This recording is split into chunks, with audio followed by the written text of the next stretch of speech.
दूसरा एक सवाल जो बहुत बार किया जाता है, दंडवत प्रणाम क्या होता है, साष्टांग दंडवत क्या होता है।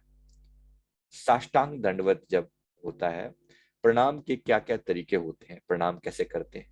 नॉर्मली जब हम किसी एक दूसरे से मिलते हैं तो नमस्कार करते हैं, जय सच्चिदानंद जी कुछ लोग कहते हैं वो करते हैं, अपने अपने मतों के अनुसार। राधा स्वामी जी वाले वो अपने हिसाब से हरे कृष्णा कोई कहने वाले वो कहते हैं, राधे राधे कहने वाले वो कहते हैं।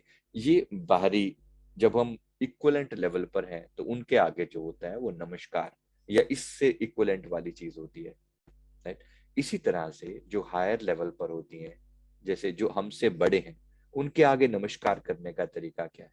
ये तो बराबरी का लेवल हो गया। और नमस्कार का भी मतलब आपको बता दूं, नमस्ते शब्द होता है, नमः, नमः जो संस्कृत का शब्द है नमः है, और ते, आपके भीतर जो विराजमान है उसको, आपके भीतर जो वो सत्यम शिवम सुंदरम, जो सतचित आनंद स्वरूप है उसको, ते का मतलब आपको नमस्कार नहीं है, आपके भीतर जो सर्वोच्च सत्ता परमात्मा की है उसको नमस्कार है।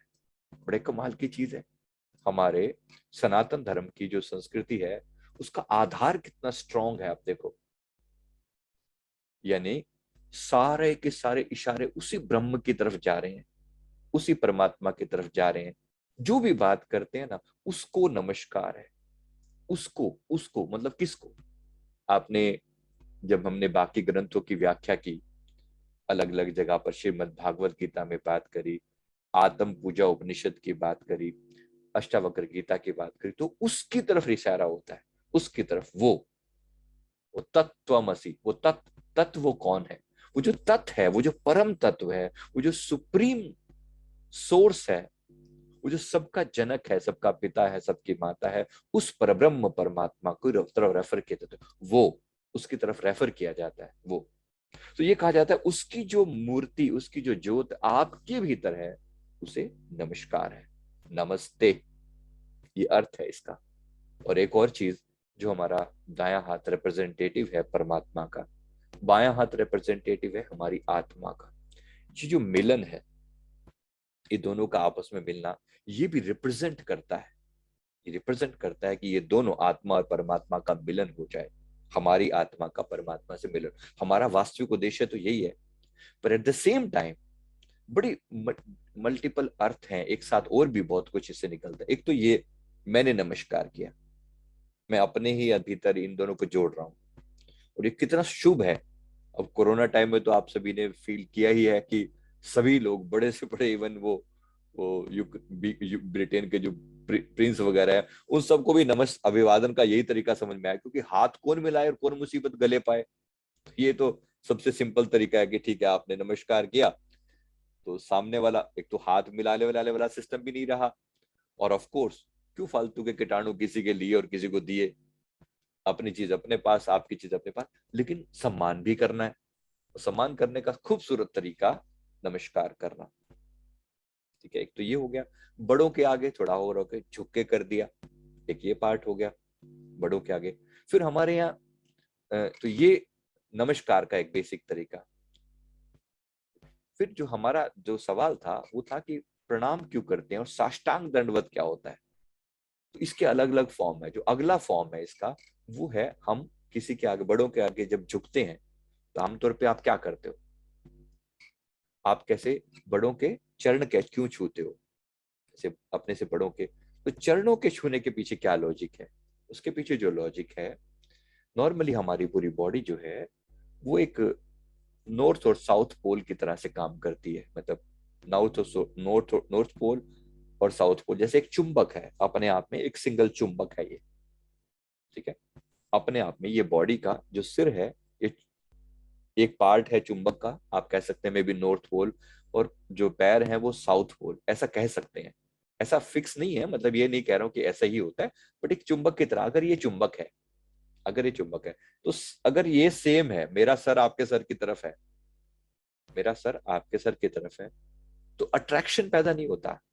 अट्रैक्शन के लिए अगर ये सर आपके पैरों की तरफ झुके, आपका जो साउथ, आपका जो साउथ पोल है, चुंबक का जो साउथ पोल है, उसकी तरफ अगर ये झुके, तो सहज ही आपका जो सिर है, उस आपका जो ब्लेसिंग है, आपका जो आशीर्वाद है, स्वतः ही उस हाथ आपके सिर की तरफ अपने आप आने लगता है।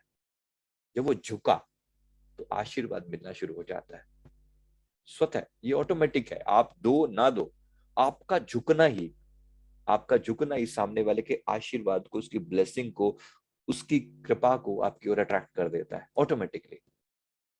और यही कीमत है हमारे नमस्कार करने की, किसी के चरण छूने की। तो दूसरों के चरण छूने की बल बुद्धि विद्या सहज प्राप्त हो जाती है बड़ों को नमस्कार करने से।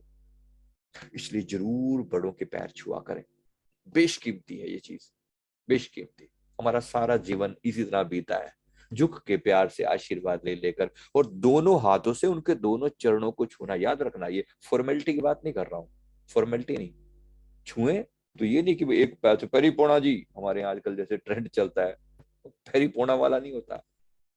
नमस्कार किया, चरणों को दोनों पैर, दोनों हाथों से दोनों पैरों को छुआ, और फिर अपने मस्तक पर भी लगाया, क्योंकि इन माथे की लकीरों को, इनको बदलना है, इनके ऊपर जो संस्कार पड़े हों उसको बदलना है। उसको बदलने के लिए ये करना पड़ता है, करना चाहिए। ये हो गया, ये हो गया इसका दूसरा पार्ट। समझ में आया ये वाला पार्ट? अब तीसरा पार्ट, दंडवत प्रणाम क्या होता है।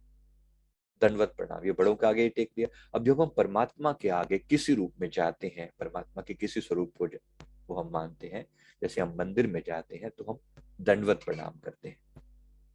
तो ये दंडवत प्रणाम कैसे होता है? दंडवत प्रणाम कैसे होता है? तो दंडवत प्रणाम, साष्टांग दंडवत कैसे होता है? तो दोनों हाथों को जोड़ के हम जो करते हैं, हम अपना जो तरीका बता रहे हैं, तो शरीर के 8 अंग, स अष्ट अंग, 8 अंगों को जमीन पर लेटा दिया जाता है। राइट, जब आप लेटते हैं तो माथा जाहिर सी बात है जमीन को टच करेगा। नॉर्मली चेस्ट का ये पार्ट टच करता है, आमतौर पे कंधे भी, अगर हम आप आज ये करते हैं तो कंधे भी करते हैं, या चेस्ट वाला पार्ट भी टच करता है। इसी तरह घुटने भी, पैर भी टच करते हैं। तो 2 पैर, 2 घुटने, और साथ ही साथ आपके दोनों कंधे, माथा और नाक, ये टच करते हैं। या कंधे कह लो या चेस्ट कह लो, मतलब सारा मिला के, तो दोनों कंधे और माथा और नाक, ये 8 अंग कहे जाते हैं जिनको टच करना चाहिए। तो ऐसा करने से ये हाईएस्ट लेवल है। हम ये कहते हैं साष्टांग दंडवत करते हुए, मन के भाव ये होते हैं कि प्रभु मैं पूरी तरह से स अष्ट अंग दंडवत, दंड मतलब होता है डंडा, जैसे एक डंडा ऐसे लेट लेट लेट लेट जाता है, तो ऐसे ही हम कहते हैं कि जैसे एक डंडे के अंदर कोई प्राण नहीं है, मैं आपके आगे पूरी तरह न्योछावर हूं, मैं पूरी तरह आपके आगे समर्पित हूं। अब आप कृपा करो, मैं एक डंडे की तरह हूं, मैं एक मृत व्यक्ति की तरह से हूं, इस मुर्दे में प्राण आप डालो।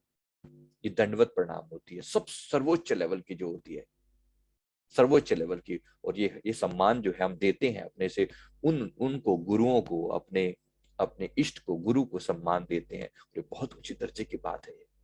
तो जरूर दिया करें। जब भी मंदिर में जाएं हम तो दंडवत प्रणाम करते हैं। देखो हमारे बड़े भी इस चीज को सपोर्ट करते हैं। अभी जैसे आपने देखा होगा कि मोदी जी जब अयोध्या में गए दर्शन करने के लिए, तो वहां उन्होंने भगवान के आगे दंडवत प्रणाम किया। ये परंपरा ही तो सबसे बड़ी बात है ना हमारे यहाँ की। क्या मतलब है इसका?